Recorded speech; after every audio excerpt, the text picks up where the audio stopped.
Let's take a look at this Simba natural world stretchable seahorse. It's made out of a really stretchy material. Costs around 150 rupees or around $3 or so. Didn't know Simba was a German company. This is how the seahorse looks. It's filled with some kind of beads, those things that you find in bean bags or something like that, and it's really stretchy.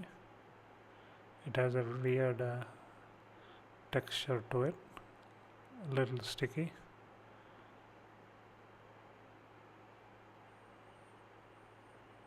Again, quite fun to play.